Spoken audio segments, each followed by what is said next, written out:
You're welcome. It's great to have you.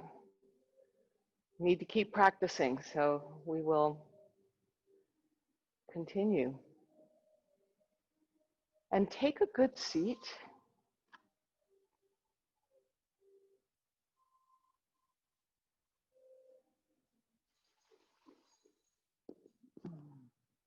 Oh, Chewy is here, so he's going to do our down dog. So you're going to make a camera appearance?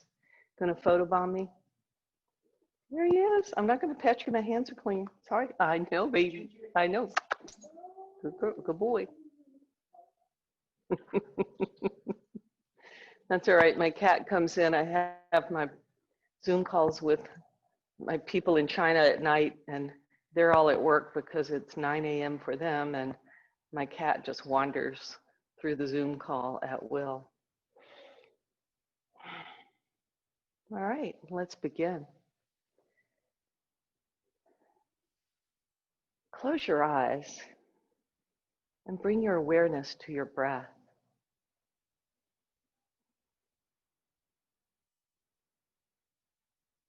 First, check in with the physical body.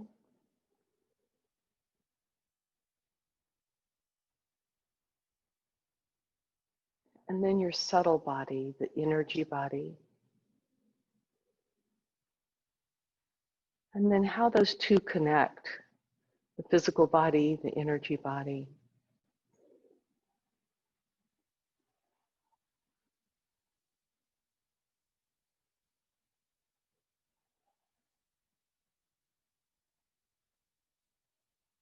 Maybe with your hand, with your eyes closed, make a movement with the hand that best describes your physical energy body where you are today. So it might be smooth, it might be just sleepy, it might be agitated, might be wavy. So you just sort of find that movement and then rest your hand back on your thighs.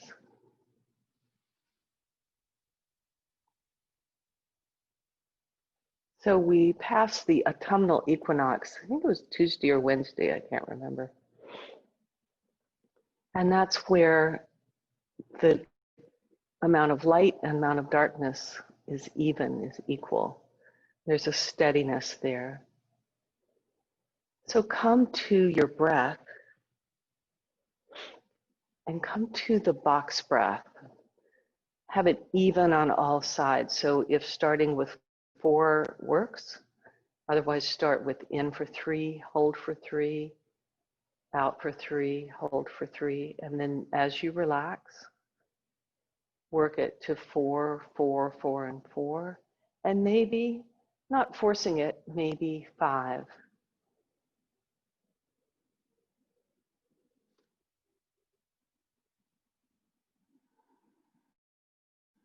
And invite your Ujjayi sounded breath where you constrict the back of the throat slightly so you can hear your breath coming in and out through your nose.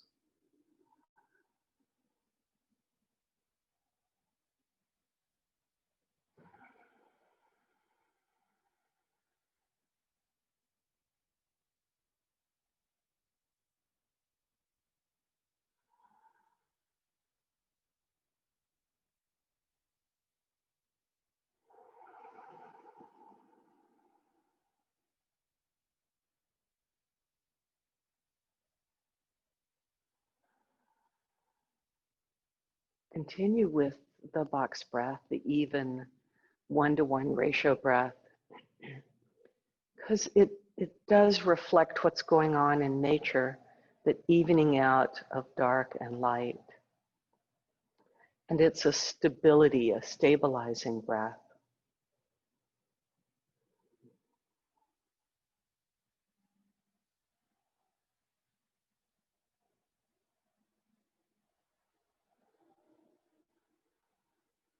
And then you will notice as you continue, it's harder and harder to keep the exhale just to the same count as the inhale. So follow that, follow what the body is asking to do to extend the exhale longer than the inhale, about twice as long, but in the beginning, it might just be one or two counts longer. So if you're inhaling for 4, you might exhale for 5 or 6 counts. But gradually, let the body come to that place where it does it naturally. It's not a forced action. And gradually, the exhale extends.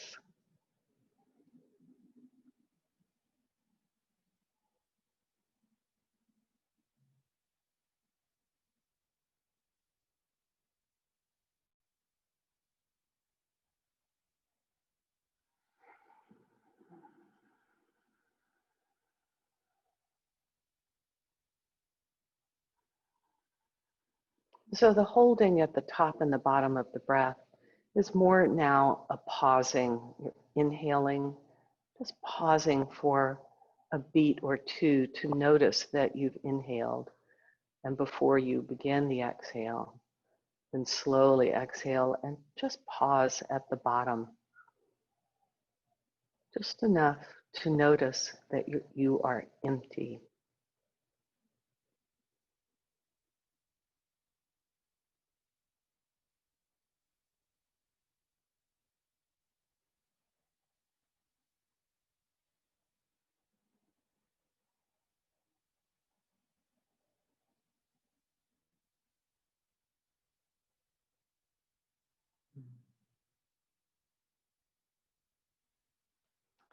So the research shows us that the fewer breaths we take in a day, that it has direct effects on heart, blood pressure, everything. So slowing the breath down, not that you can do that all the time, every day, nor should you, but at least a few times a day, be mindful of slowing the breath down.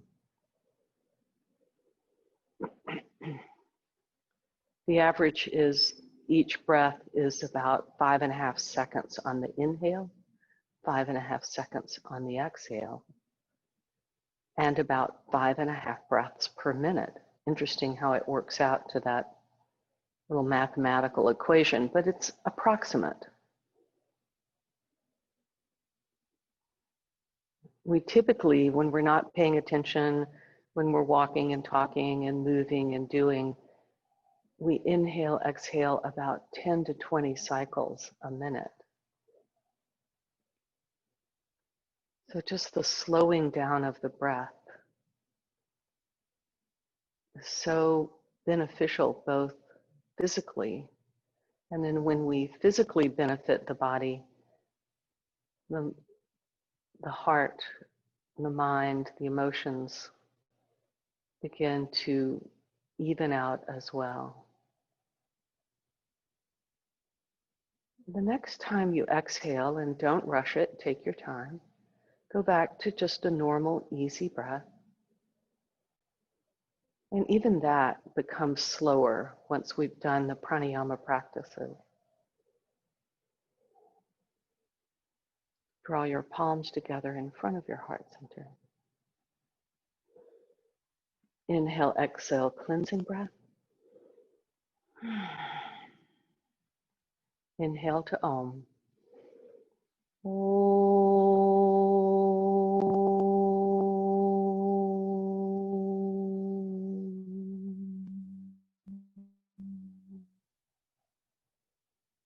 Release your hands, flutter your eyes open. Find your ball. Move your legs around as you need to and work the hands. This makes my eyes pop open just a little bit wider. Start to massage the fascia in the palms of the hands. Increase the blood flow.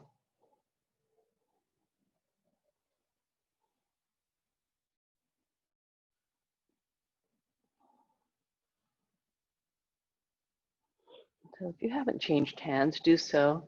Maybe go back and forth between them. But Work them out and find maybe some particularly tender spots. And my favorite, as Dan has helped me learn, the thin R eminence can get very tender. We're doing the most mundane things.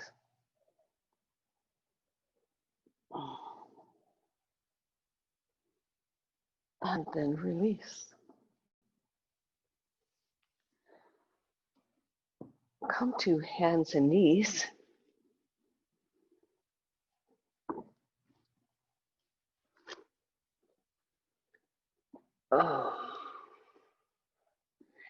And begin to round and arch the back.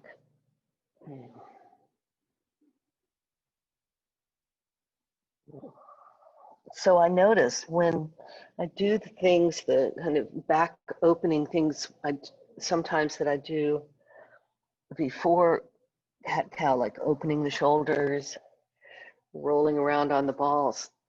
Cat-cow feels so easy and fluid, and this morning a little stiff. So warm them up. Make it as big as you want and as small. Stretching back. Working the joints a bit more, warming up the synovial fluid in the joints. So I always think of our bodies are more like the older cars that you had to warm up on a cold morning. You didn't just turn it on and go vroom, which we do now. Cars don't need it as much. I mean, if we were in really, really cold Montana type weather, perhaps, but our bodies are more like the 1950s, 1960s cars that maybe even 70s. Just needed a little easy driving before you started driving it like you're mad at it. Make circles with the hips one way. And then the next, reverse it.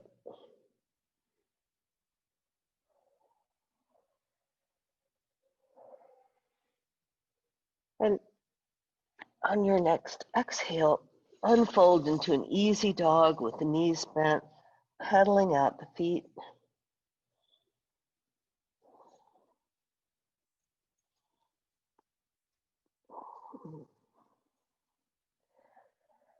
And then exhale and walk your hands back towards your feet, forward bend or half forward bend.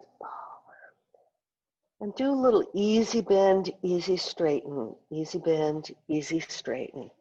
You can come up with the forearms on the thighs and do a little straight lengthen the spine and do an easy bend, easy straighten here. Then the next inhale, hands on the hips, use the legs, hinge from the hips, and rise up and release. Okay, a little wrist action here. Just check. Oh, thought someone was sending me a text, but no. All right. With the hands, step a little closer. So you will, I've got a good shadow today. Flex and, extend and flex back and forth as you lift the arms. So the tendency, notice the tendency that when you flex, keep going, the tendency is to break at the knuckles, but you're keeping it flat. The fingers, it's a little easier for me if the fingers are together.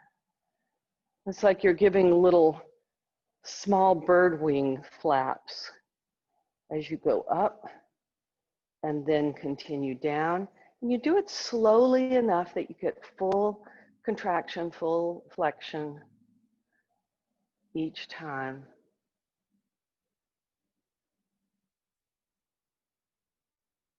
And being aware of when you're breaking at the knuckles, it's very common. And then once the hands are back down by the legs, make fist and circle one way going up. Slow, deep circles. I feel this big stretch across the top of the wrist here.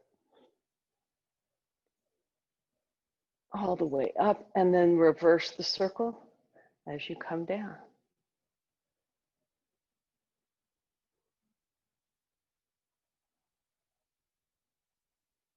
And release, shake off. Like there's no towels in the bathroom. All right. Work out the feet on the balls, press into, find your spots. Oh, my arms are warm and tingling. Yeah, stand still, like it feels good, right? To shake it. Feels nice to vibrate, so continue doing that. I was reading about the value of humming, and it's why so many religions have chant-like vibrations. And it, for one thing, it slows your breathing down, so that's good for you. And then another thing, that vibration really has so many just health benefits, but it feels good. Why do people hum? When they hum, that's a vibration, and it can annoy you if you're not the hummer, but it's really quite healthy. So when someone near you is humming, rather than thinking about how much that's annoying you, think about how good it is for that person to be humming. And just start humming yourself. All right, change sides. I could work the feet for probably 10 minutes each, but it feels really good. I don't know if there's a diminishing returns on how long one works the feet. I'm sure you can always do something too much.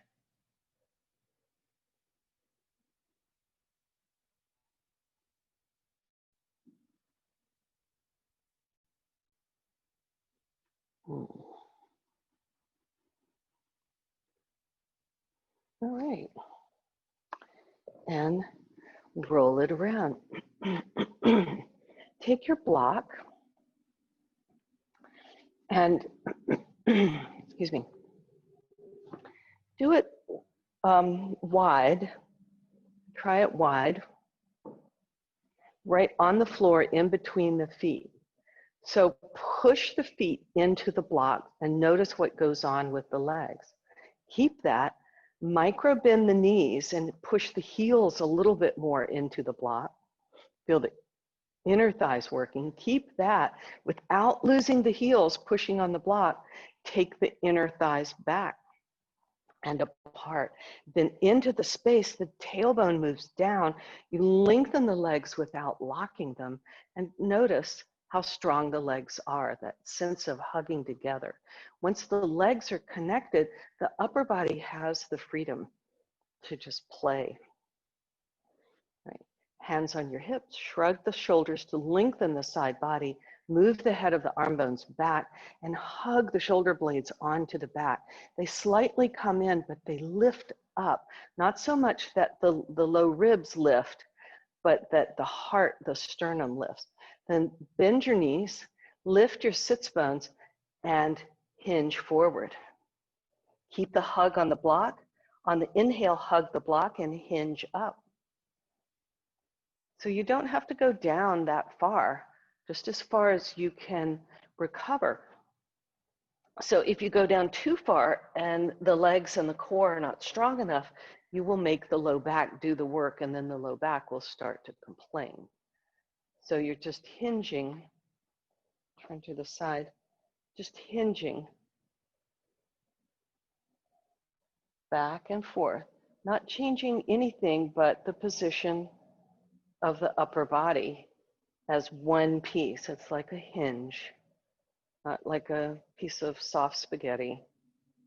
Back and forth. The knees are soft, but you keep the shins as best you can straight up and down on the knees. So you're not pressing the knees forward, energetically pressing the shins, but move the hips back in space. There you go. And then release. Shake off. Take your block. So press into the block with the hands. So I'm trusting that you have the softer foam blocks, Eileen. If they're a harder cork or wood, you can do this, but you might do it less because you're lifting more weight. So push, and just right out in front of you, lift the elbows and pull the shoulder blades down the back as you push into the block. You'll start to pop out the biceps, and then the triceps engage as well. So you're pulling the shoulder blades onto the back, hugging them on the back, and lifting the elbows. Now keep that and lift the arms and be slightly in front of you, not straight overhead, but like just above the forehead, just above the eyebrow line. Push into the block, lift the elbows now towards the back body, and hug the shoulder blades on the back. Maybe lift a little bit more. How do you know how far you can lift? Here's what will happen. So if the shoulders are tight, you'll lift, and pretty soon you'll start to compensate and lift up. You can hear my voice change. So it will change the voice. So if you're not sure, you can hum, hum, hum, hum, hum. It just gets tighter. So you keep the shoulder blades down the back and lift. Keep the elbows bent as you need to. Now, some people, I don't know if my shoulders are warm enough right now, can keep this feeling. And I notice it as I start to straighten, I then start to lift my shoulders. So you just move to the place slightly forward and slightly bent. Release. Oh, make circles with the shoulders. That's intense.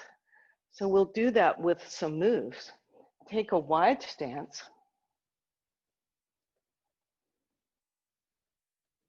Turn your left toes towards the short edge of the mat. The back foot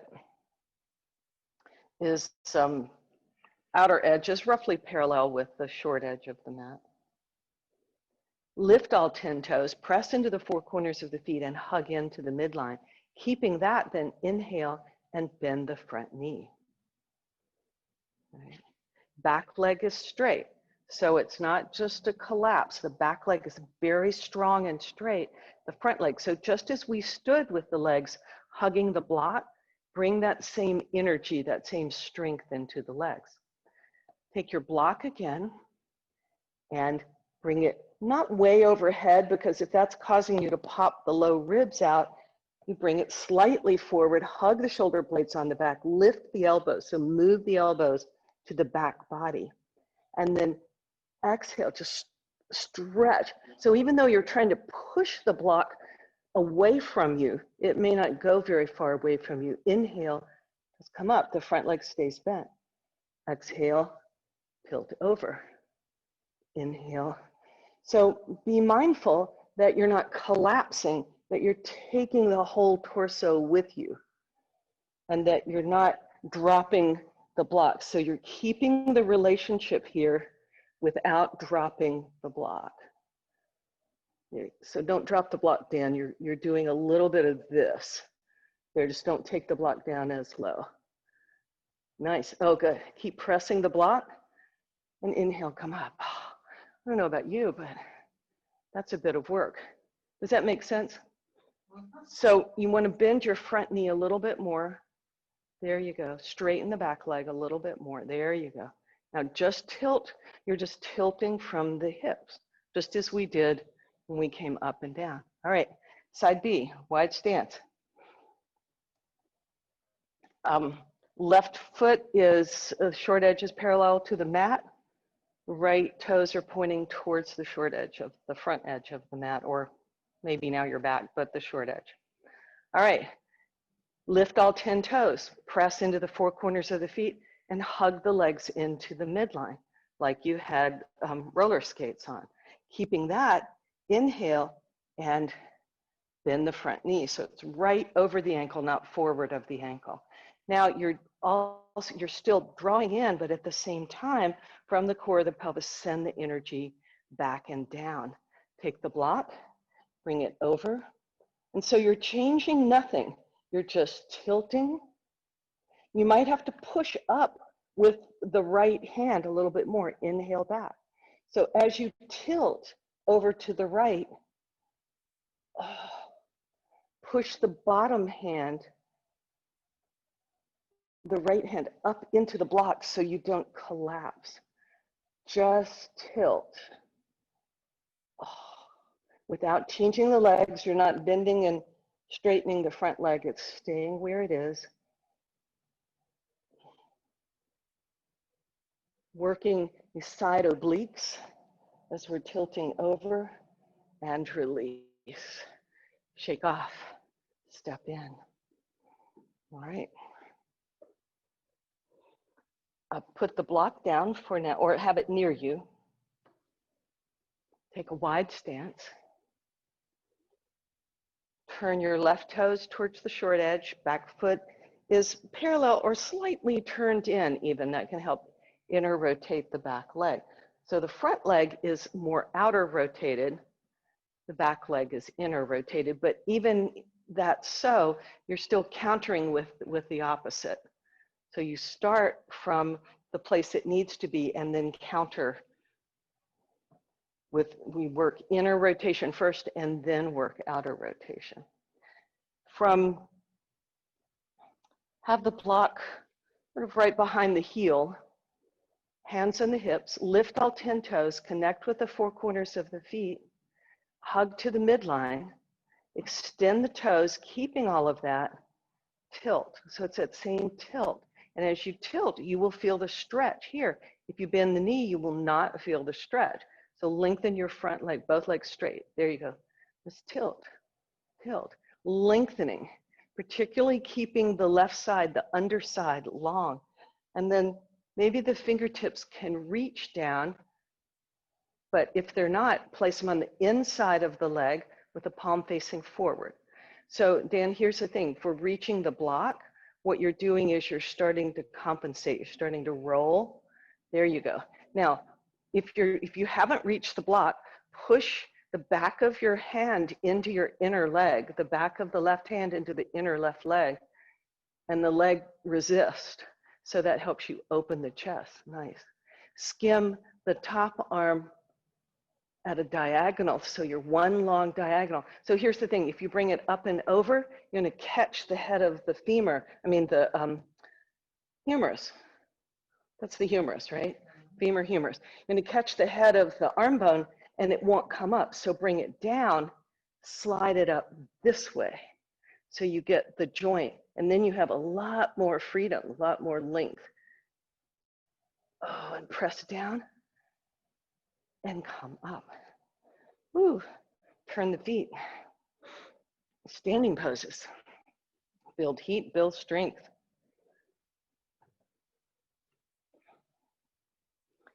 All right, lift all 10 toes, scissor the legs into the midline. Inner thighs move back, tailbone lengthens, and the toes can then spread along the floor, hands on the hips. The front knee, so it will do one of two things. You'll have a tendency to do one of two things. You'll have a tendency to bend it because you'll start to feel stretch here, and that's a natural tendency. Or if you're hypermobile, you'll have a tendency to lock it. So you want to do neither. If you have a tendency to lock it, you have to energetically press the shin forward. If you have a tendency to bend it, you have to move the top of the thigh back and lengthen. So keep pulling up and lengthening, and then hinge from the hips. Shoulders stay stacked on top of each other. The hips are not stacked on top of each other because that's just a little too intense. The front hip, the top hip, your left hip is slightly forward of the right, the bottom hip. And then wherever the hand comes, if it comes right on the inside of the knee, pushing the hand back, and then the knee pushes back against the hand to open the chest and lengthen, nice. Top and bottom of the ears move back. If you can touch the block, do that, but still keep the lock. I call this the lock. This hand's pushing back, the legs pushing forward. Oh, and breathe. Inhale, rise up. Turn both feet to face the long edge of the mat. Can use blocks or come to the floor, fingers to the floor. Bend the knees, hug the inner thighs towards each other, and particularly the inner heels don't move towards each other, but they hug towards each other. Inner thighs then can move back and apart. Tailbone still lengthens even though you're stretching the crown of the head towards the floor. Wide-legged forward bend. All right. Heel toe your feet towards each other until they feel like they're underneath you. Hands on your hips. Inhale, press down to hinge up. Nice. Come to the floor. And, yes, okay. You may want a blanket underneath your legs, but sit on your left hip. You're sitting on the left hip. You can face me, yeah. Sit on the left hip, and the legs are kind of stacked, right? The left hand then moves out, and you can, this gives you a little bit of space, particularly if the wrist hurt, you can place the hand on the block if it's a nice soft block. So use that if you need it. Spread the fingers and lift up, hand on the hip. This leg's just stacked on the top. It's really not doing anything. You're in gate pose. And exhale, lower, not all the way to the floor, but a little bit, so you're not giving all your weight. Lift and stretch the hip down. You can feel a nice stretch in the inner hip, so lift and stretch. Yeah, and so you'll notice that if this hand is right under the shoulder, it makes you lift your shoulder and get out of alignment. It can't be too far away, but it does need to be more towards the outer edge of the shoulder to give yourself some space. So you're not collapsing down, you're just lifting. And the top leg, the right leg, is just floating. You can lift it for a little bit more work if you want. Not just kissing the floor, not even maybe touching it, but going towards it. I don't know about you, but I'm starting to feel it. And release. Yeah, shake it, baby, shake it. Side B. You just sit on the right hip. And again, this hand, either on the floor or on a block. It feels nice on the block for me because I can, it doesn't hurt the joints quite as much. But you're spreading the fingers, clawing the block or the floor. And notice that when I come up, my wrist is not right out. I mean, just think about it. If your shoulder's right on top of your wrist, you're pinching this angle in the wrist a lot. So you want it far enough away from you that it's not intense. So you lift, your top leg is just hanging there for nothing. Exhale, lower, inhale, lift. Oh. So it's like you're stretching down, and when you stretch down, you're lifting away from the floor with the armpit. You get a big stretch on the side. The head's in line with the spine, neither hanging forward nor arched in some weird, strange way. It's just riding up there on the wave.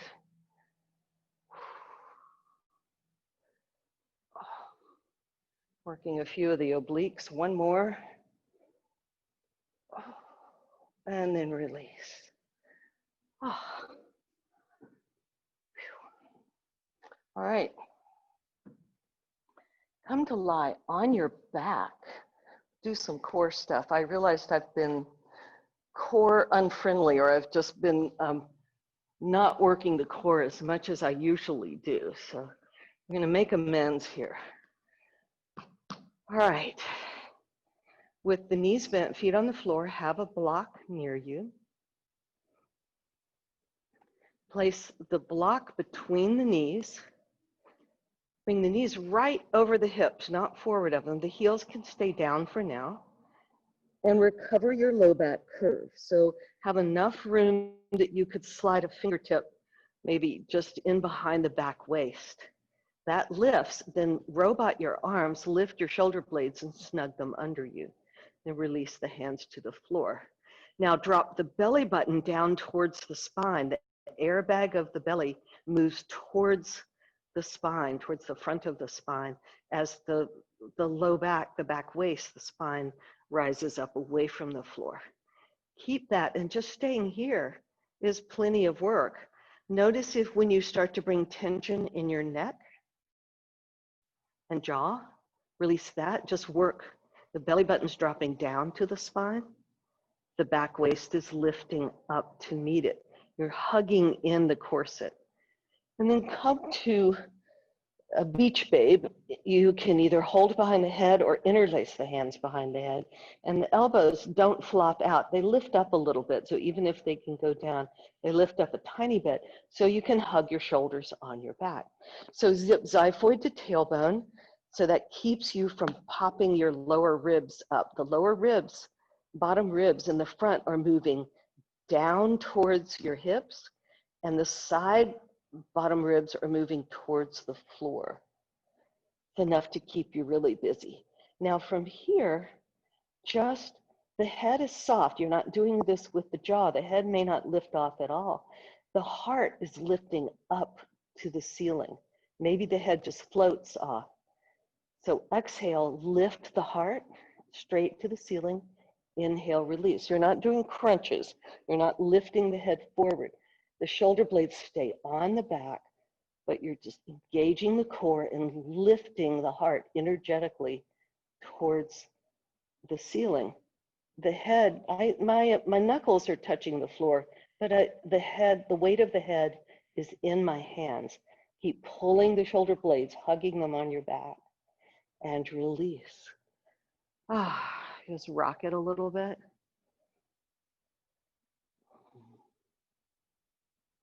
All right, some obliques, do the same thing.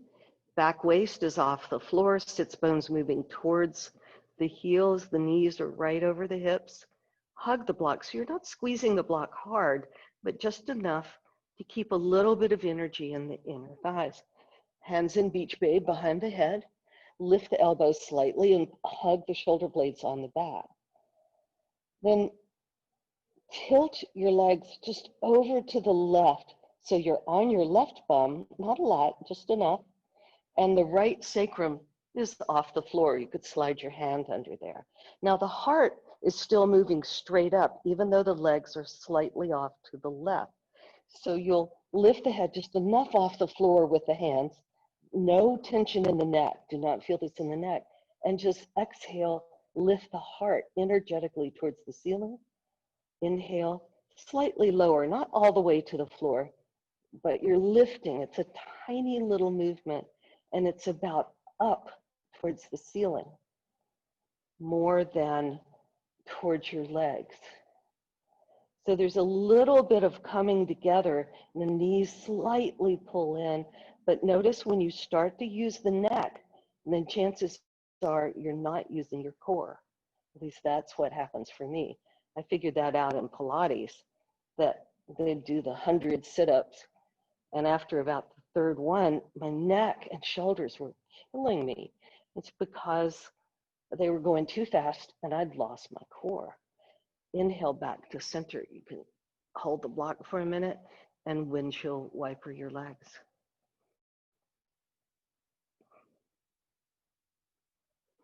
And then place the block back in for side B. So get your shoulder blades underneath you, the elbows come slightly forward so you can press the head of the arm bone back towards the floor.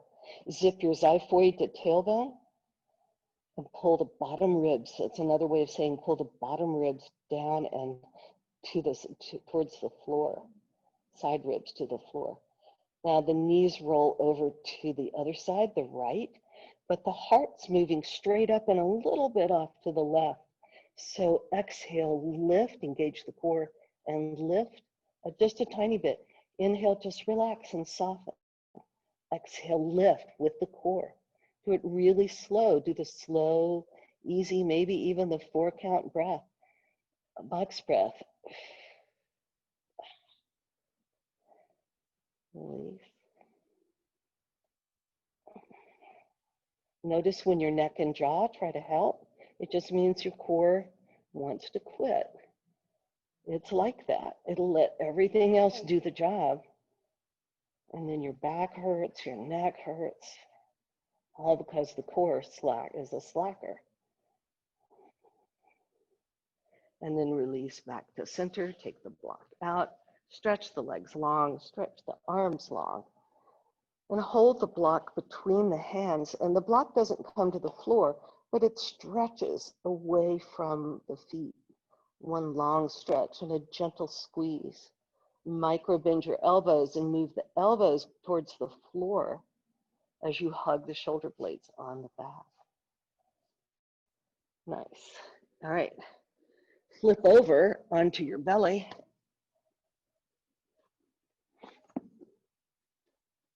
And come up onto your forearms. Have the block between your hands. Hug the hands onto the block, and the elbows sort of naturally hug in, soften between the shoulder blades. Hug the shoulder blades on to your back. Oh.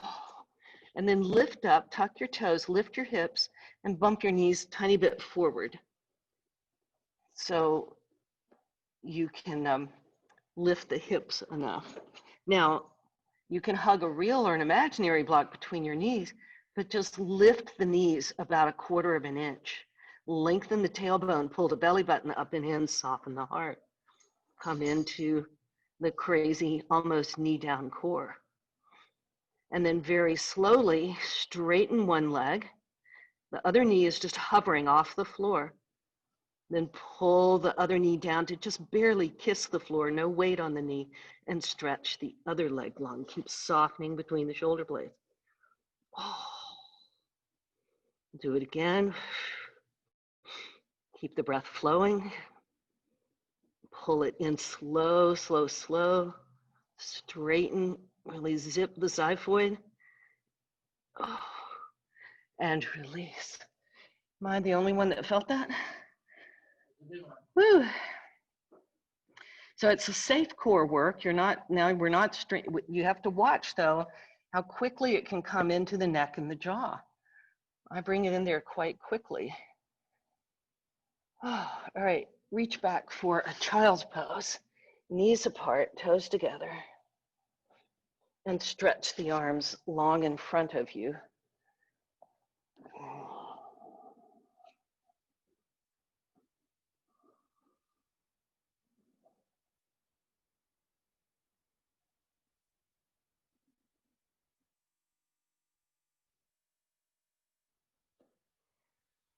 And inhale your way to your back. Again, we're like mullet on a dot, just flipping over one way and then the other. Phew, you're active this morning, aren't you, Guy? Yeah. Yeah, I know, dog kisses. We love them. All right, come in to prepare for the bridge pose. Have the block near you because we'll do a little dynamic bridge and then do a restorative bridge. So have the block near you. But first, with the feet parallel, even a tiny bit pigeon-toed, bend your elbows, press your upper arms, the elbows, into the floor to lift your shoulder blades and snug them under you. Now zip your xiphoid, so pull the bottom tip of the sternum, the xiphoid, and the bottom ribs down towards your hips, and the tailbone lifts up and towards the xiphoid. Not enough to flatten the low back, keep the low back curve. And as you press into your legs, your inner thighs move towards your heels, and then lift up. Inhale, lift. Snuggle the shoulder blades underneath you more. Keep a breath here. Exhale, just drop the inner thighs so you're getting a little more low back curve. And inhale, lengthen the tailbone, push into the legs, and lift more. Keep snuggling the shoulder blades underneath you. As the sternum lifts towards your chin, move the chin slightly away from your sternum. So if I flatten the back of the neck and tuck the chin, you see it changes my voice and makes me have a double chin. So you keep lifting. The chin is playing a little hard to get. Not too hard to get, just a little hard to get. Moving away from the sternum. Sternum says, come here, chin, and moves closer to the chin. And the chin just says, keep your distance, social distance. And exhale, on your exhale, Slide your block underneath you and lower your hips to the block. Keep the shoulder blades snuggled underneath you, the arms in robot for now. So here it's very easy to let go of the core. So reconnect. So the xiphoid is moving down towards the tailbone, tailbone's lifting towards the xiphoid, bottom ribs moving towards your hips. So you're pulling the bottom ribs in and down, and draw your right knee just over your hip, flex your foot, and stretch the right foot towards the ceiling. Now here it's easy to let go of the core. Keep the zipper moving in, just zip it up, pull it up and in without collapsing the chest. Sternum is still moving towards the chin, and the chin's still playing hard to get. And then slowly bend the right knee with control. Don't let go of any core, and slowly put the right foot on the floor. Engage, zip the xiphoid, pull the left knee just over the hip and straighten. If it doesn't straighten all the way, just move towards straight without changing anything in the upper body. And then exhale, slowly bend and place it down. So do that very slowly and delicately, like you don't want to make any sound, don't want to move any air currents. You're slowly lifting, slowly unfurling. And then as you slowly exhale, just very slowly bend. And with control, the right leg just lightly touches the foot on the floor. There's no flopping the foot down. You're pulling up. It's just feather light, even though there's a lot of work in the core. Very slow. The next time you lift your right knee, join the left knee with it. Flex the feet. Lift the shins about parallel with the floor, like you fell over in a chair. Keep the core here. It's very easy to collapse. So you're still tilting the sits bones towards on the other side of the block, towards the floor. The xiphoid tailbone knits, bottom ribs pull in and down, or towards the hips in this case. And then maybe slowly stretch the soles of the feet towards the ceiling. Keep the chest lifted. Keep it all pulled together. Just exhale, just bend at the knees. So the knees are not coming forward, just lowering the feet and lifting the feet. Lowering, just hinging at the knees. There's no movement anywhere else. Just a slow hinge up and down.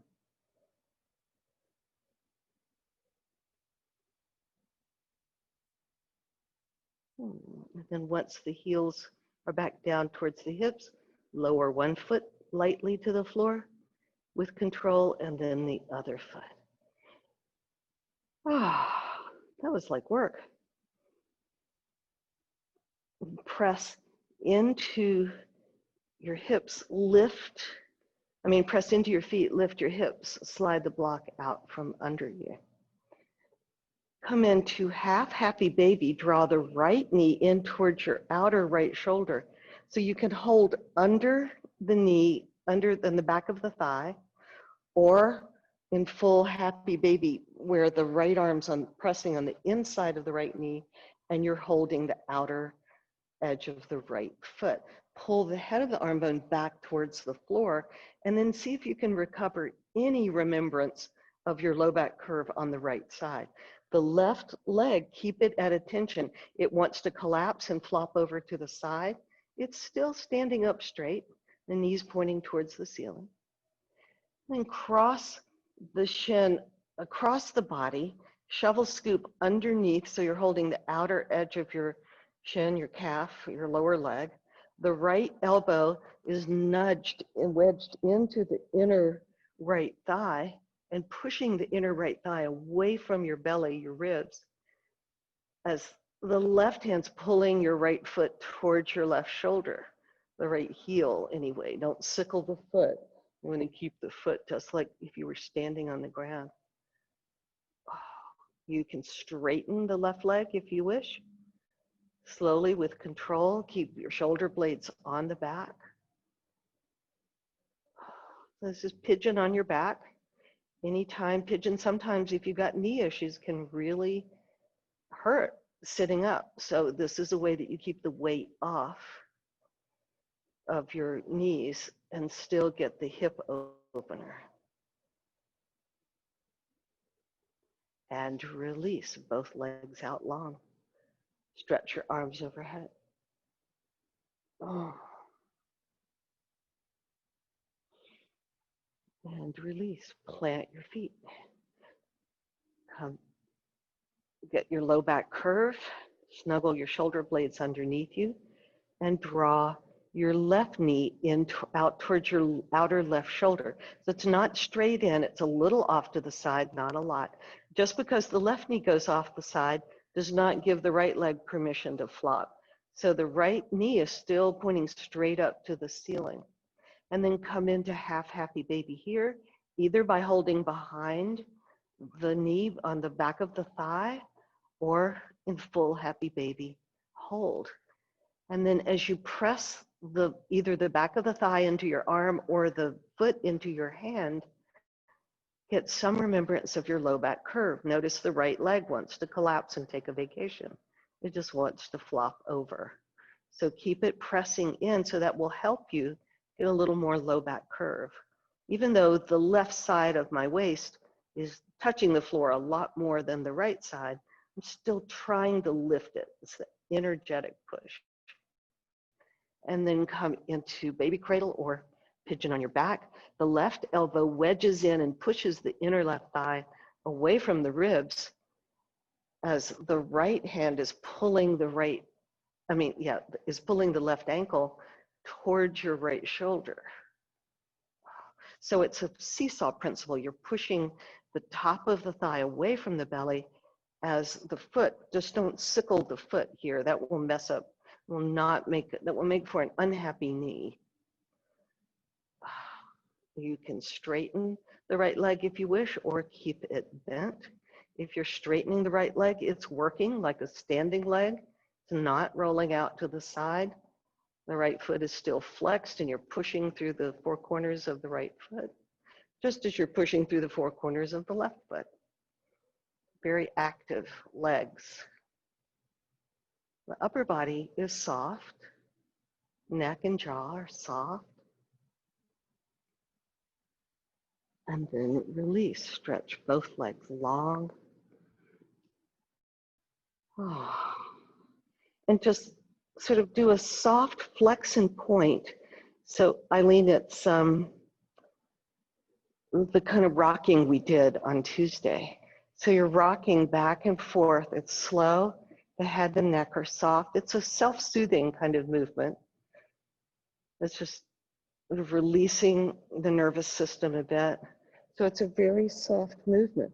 So if your feet are flexing, the whole body then is moving. If the whole body is still, then you're just doing it in your legs. You've got to get a rocking motion, and your head is even saying a little yes, up and down movement. It's small. It's a little rock. So then you're focusing too much on, look, can you see me? You're focusing too much on your feet. I want it to be like this. You're just rocking yourself back and forth. And the feet are doing a little flex, a little point. It's not a big one. Can you see that? So you want to rock. Yeah, there you go. And then if you relax the head, it will come with you. And your head will do a little yes, no. The nose will go up and down in a small place.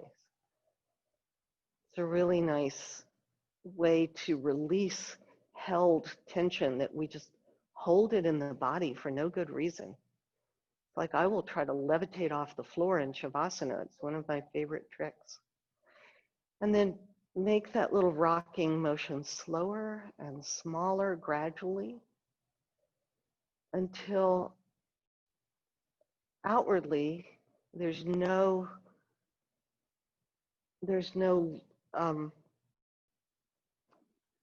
appearance of movement, but inside you still feel the vibration. You take your time, slowly let it go. And the legs can relax. You just feel the inner vibration.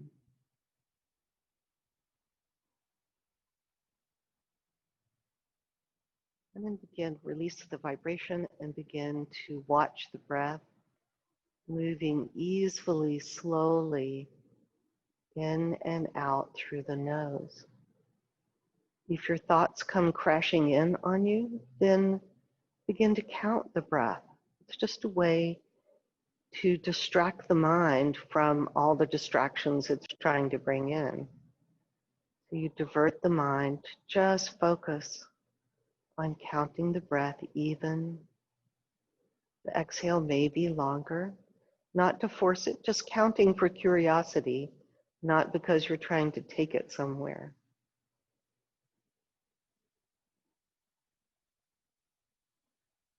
Just counting to give the mind something to do that's not tangled up with the soap opera of your thoughts.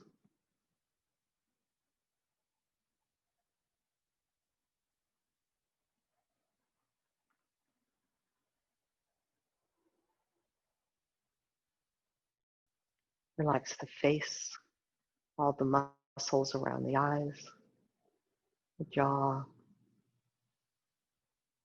the space between your eyebrows, the third eye center.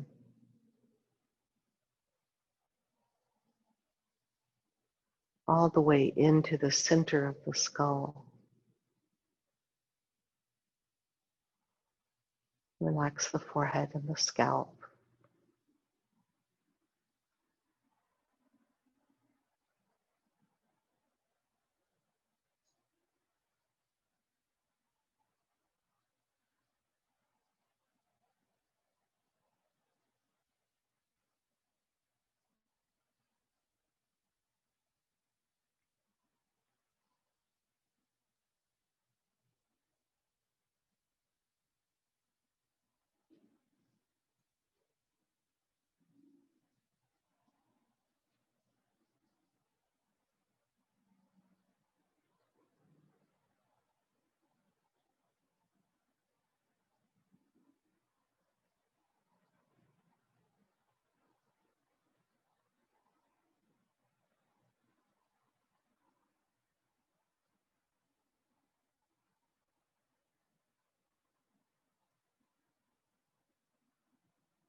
Begin to deepen your breath.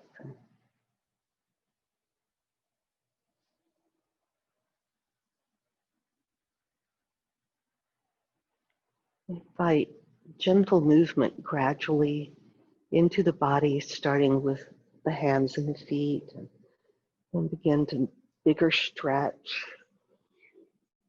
Just like you do when you wake up, when you don't have to pop out of bed really quickly, or should do.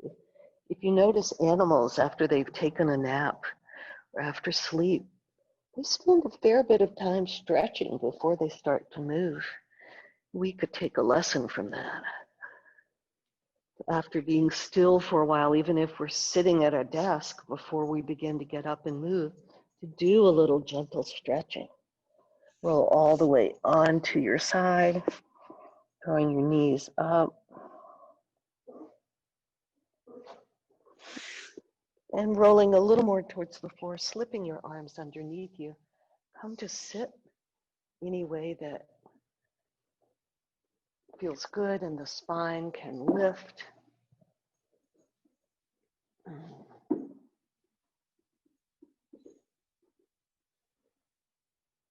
And just sit and again scan the physical body, the subtle body. Physical body, and then the subtle body is the mind, heart, spirit, energy level. And notice if you were to give that quality of your mind, body, spirit a movement with the hand, what would it be? Would it be different from the one you did at the beginning? Mine is. And then rest your hand back on your thigh. Next, inhale, draw your palms together in front of the heart center. Namaste. Thank you.